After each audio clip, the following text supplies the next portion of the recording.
Question है ये JEE mains का क्वेश्चन है और इस जेई मेंस के क्वेश्चन में ये मेंशन किया है कि इथाइल ब्रोमाइड जब क्यूए से रिएक्ट करेगा तो ए बनाएगा, ए ब्रोमीन CCl4 से रिएक्ट करेगा तो बी बनाएगा, KCl से रिएक्ट करेगा तो सी बनाएगा और वाटर या हाइड्रोनियम आयन से रिएक्ट करेगा तो डी बनाएगा। तो बताओ डी क्या होगा? डी शुड बी एसिड और ये एसिड या तो ग्लूकोनिक होना चाहिए या सक्यूनिक एसिड होना चाहिए, ऑक्जेलिक या मालोनिक एसिड होना चाहिए। ठीक है, तो इस क्वेश्चन में बहुत सारे कॉन्सेप्ट से जो अप्लाई हो रहे हैं। तो फर्स्ट जो कॉन्सेप्ट आएगा, क्योंकि यहाँ पे ये इथाइल ब्रोमाइड है, अल्कोहलिक क्यूएच के साथ रिएक्ट करेगा, तो जब ये क्यूएच के साथ रिएक्ट करेगा तो ये जो रिएक्शन है ये बीटा एलिमिनेशन रिएक्शन हो जाता है। ठीक है, तो ये जो है ये एक बीटा एलिमिनेशन रिएक्शन है। 1 2 दो कार्बन और एक ब्रोमीन। ब्रोमीन जिस फर्स्ट कार्बन से कनेक्टेड है वो अल्फा कार्बन हो गया, ये बीटा कार्बन हो गया, ये बीटा हाइड्रोजन हो गया। तो जब ये ब्रोमीन लीव करेगा तो यहाँ पे पॉजिटिव चार्ज जनरेट होगा और जब ये हाइड्रोजन लीव करेगा तो यहाँ पे नेगेटिव चार्ज जनरेट हो जाएगा। तो पॉजिटिव नेगेटिव ये एक डबल बॉन्ड बना लेगा। मीन्स जो ए होगा, A should be CH2 double bond CH2। ठीक है, नेक्स्ट जो है कि जब ये ब्रोमीन से रिएक्ट करेगा इन प्रेजेंस ऑफ CCl4, तो CCl4 क्या होता है? ये एक सॉल्वेंट होता है जो ब्रोमीन को हेल्प कराएगा रिएक्शन करने में। तो अगर हम CH2 डबल बॉन्ड CH2 ले और यहाँ पे ब्रोमीन एंड ब्रोमीन ले तो यहाँ पे इलेक्ट्रॉन है, यहाँ भी इलेक्ट्रॉन है और इलेक्ट्रॉन इलेक्ट्रॉन में रिपल्शन होगा जिससे ये बॉन्ड ब्रेक होगा। तो जब ये बॉन्ड ब्रेक होगा तो इलेक्ट्रॉन्स का जो डिस्ट्रीब्यूशन है वो अनइवन होगा। मींस यहाँ पे एक ब्रोमीन पे पॉजिटिव कैरेक्टर जनरेट होगा, दूसरे ब्रोमीन पे नेगेटिव कैरेक्टर जनरेट होगा और यहाँ पे एक पे पॉजिटिव कैरेक्टर आएगा, दूसरे पे नेगेटिव कैरेक्टर आ जाएगा। तो जब ये बॉन्ड ब्रेक होगा ना तो ब्रोमीन नेगेटिव के साथ जाकर कनेक्ट होगा और एक ब्रोमीन पॉजिटिव के साथ जाकर कनेक्ट हो जाएगा, है वो बी प्रोडक्ट एक्सपेक्टेड है। अगर मैं KCN की बात करूं, है ना, तो CH2 और ये है Br, ये है Br। अब KCN के साथ हमें रिएक्शन कराना है। ठीक है, तो KCN के बारे में हमें क्या क्या डेटा पता है? तो KCN जो होता है वो सबसे पहले एक आयोनिक कंपाउंड बनाता है और इसको हम K प्लस और CN माइनस में हम इसको ब्रेक कर सकते हैं। तो जब मैं इसको K प्लस और CN माइनस में ब्रेक करूंगा और ये ब्रोमीन हाईली इलेक्ट्रोनेगेटिव है कंपेयर टू कार्बन, यहाँ भी bromine is more electronegative than carbon. तो इलेक्ट्रॉन अगर हम इस बॉन्ड को शिफ्ट करते हैं, बॉन्ड को ब्रेक करेंगे तो इलेक्ट्रॉन ब्रोमीन की तरफ शिफ्ट हो जाएगा। तो यहाँ पे पॉजिटिव कैरेक्टर और यहाँ पे पॉजिटिव चार्ज जनरेट हो जाएगा।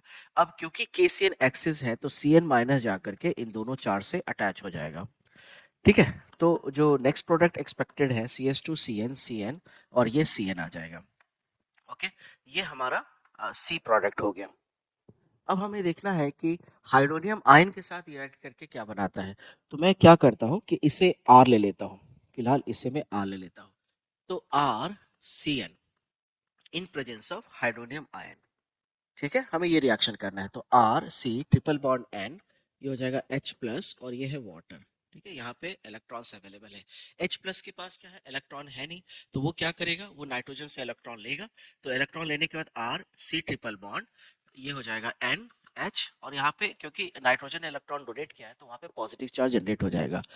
ओके, अब ये कार्बन और नाइट्रोजन में nitrogen is more electronegative than carbon, तो ये जो बॉन्ड होगा वो वीकर बॉन्ड होगा। साथ साथ नाइट्रोजन पे पॉजिटिव चार्ज है, क्योंकि nitrogen is highly electronegative than carbon, तो ये पॉजिटिव चार्ज लेना नहीं चाहेगा।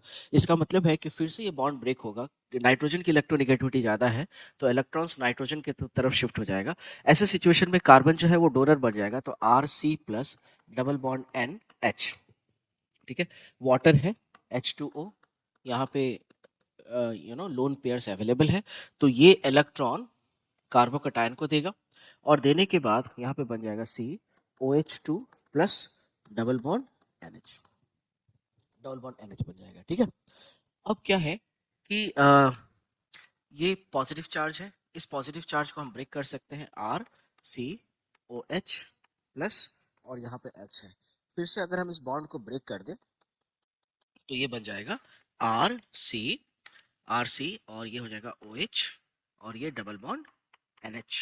ठीक है, तो ये जो है ये एक प्रोडक्ट आ गया, इसको बोलते हैं इमिडिक एसिड। ये इमिडिक एसिड है। ठीक है, अब ये जो इमिडिक एसिड है नेक्स्ट, फिर से यहाँ पे हम क्या करेंगे, इस इनॉल फॉर्म को हम कीटोन फॉर्म में कन्वर्ट करेंगे। यहाँ पे टॉटोमेरिज्म होगा, इनॉल टू कीटोन।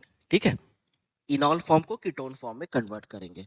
तो जब ये टॉटोमेरिज्म होगा तो मैं यहाँ पे लिख देता हूँ, तो आर ये हो जाएगा सी ओ एच, ठीक है, R C O H, H आया। Next double bond N H है, तो ये अगर हम बॉन्ड ब्रेक कर दें तो R C O minus double bond N H आ जाएगा। अब अगर हम कार्बन नाइट्रोजन की बात करें तो नाइट्रोजन की इलेक्ट्रोनेगेटिविटी जाता है तो इलेक्ट्रॉन इधर शिफ्ट होंगे, तो आर सी ओ माइनस यहाँ पे आ जाएगा पॉजिटिव चार्ज, ये हो जाएगा N H, N H minus, N H minus, ठीक है। अब क्योंकि वाटर एक्सेस है, वाटर एक्सेस, और वाटर को अगर हम ब्रेक करें तो ये H plus O H minus में ब्रेक होगा, ये जाकर के फर्दर फिर इससे अटैच हो जाएगा। तो जब ये अटैच होगा तो ये बनेगा are C O minus, C O minus, ये हो जाएगा ओ एच, ओ एच, और ये हो जाएगा N H, N H negative. अब यहाँ पे नेगेटिव चार्ज है और यहाँ पे इलेक्ट्रॉन है, यहाँ भी इलेक्ट्रॉन है, इलेक्ट्रॉन इलेक्ट्रॉन में क्या होगा, रिपल्शन होगा। तो रिपल्शन होने के कारण ये बॉन्ड जो है वो टूटना चाहेगा, है ना, बॉन्ड ये टूट जाएगा। तो जब ये बॉन्ड टूटेगा तो कार्बन की इलेक्ट्रोनेगेटिविटी नाइट्रोजन से कम है, तो कार्बन जो है एक डोनर बन जाएगा, तो ये हो जाएगा प्लस और ये हो जाएगा ओ एच, एन एच बाहर चला गया।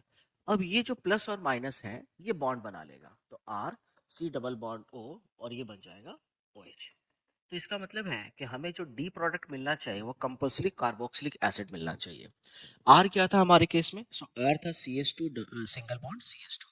अब आर का वैल्यू अगर मैं यहाँ रख दूं, अगर मैं आर का वैल्यू यहाँ रख दूं तो ये बन जाएगा C H two, C H two, है ना, आर सी एन था, यहाँ पे एक ही सी एन लिया था, यहाँ पे मैंने दो सी एन लिया है, तो दोनों सी एन को रिप्लेस करो और यहाँ लगा दो acid C O O H, और ये है सी ओ ओ एच, ठीक है।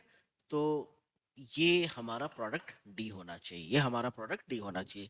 अगर मैं ऑप्शंस पे आऊँ तो पहला ऑप्शन है ग्लूकोनिक एसिड, तो अब हम चेक करेंगे कि हमारा जो आउटपुट है वो किस ऑप्शन से मैच हो रहा है।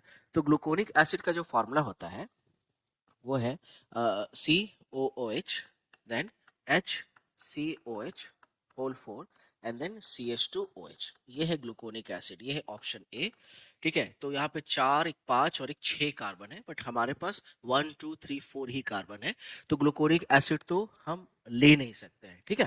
ग्लूकोनिक एसिड का क्या एप्लीकेशन होता है, ग्लूकोनिक एसिड एक फ्लेवरिंग एजेंट है जिसको हम फूड प्रोडक्ट्स में यूज करते हैं, फॉर एग्जांपल मिल्क हो गया, डेयरी प्रोडक्ट्स हो गया, डेयरी प्रोडक्ट्स हो गए, मीट हो गया, है ना, तो वहां पे हम as a flavouring agent gluconic acid use करते हैं। अगर हम सक्निक एसिड की बात करें तो सक्निक एसिड का फॉर्मूला जो होगा वो कुछ इस तरह का होगा, देखो, one two three four five six, O H double bond O, double bond O, O H, तो ये हो गया एसिड ग्रुप, ये भी हो गया acid group, in between we have two carbons, yes, यहाँ भी ये एसिड ग्रुप है, एसिड ग्रुप है, in between we have two carbons, ठीक है। तो यस, सेकंड ऑप्शन मैच हो रहा है, ये सक्निक एसिड ही होना चाहिए। एक बार ऑक्जेलिक एसिड भी चेक कर लेते हैं, तो सक्निक एसिड का क्या एप्लीकेशन है, तो सक्निक एसिड जो चेहरे पे जो दाने हो जाते हैं ना, मुहासे हो जाते हैं, उसके ट्रीटमेंट, एक्ने के ट्रीटमेंट के लिए हम सक्निक एसिड यूज करते हैं। ऑक्जेलिक एसिड जो है उसका फॉर्मूला है double bond O, O H, double bond O, O H, ठीक है। तो यहाँ पे तो दो ही कार्बन है, ठीक है, बट हमें चार कार्बन चाहिए था, देयरफॉर ऑक्जेलिक एसिड तो ऑप्शन नहीं हो सकता है, तो ऑक्जेलिक एसिड भी पॉसिबल नहीं है। मेलोनिक एसिड की अगर हम बात करें तो मेलोनिक एसिड का फार्मूला होता है one two three four five, O H double bond O, double bond O, O H, तो कितने कार्बन है यहाँ पे, in between two acids only one carbon है, ओनली वन कार्बन है, लेकिन हमें कितनी चाहिए, in between two acids we need two carbon, है ना, दैट्स व्हाई फोर्थ ऑप्शन भी पॉसिबल नहीं है, so possible answer is two, so two is the right answer.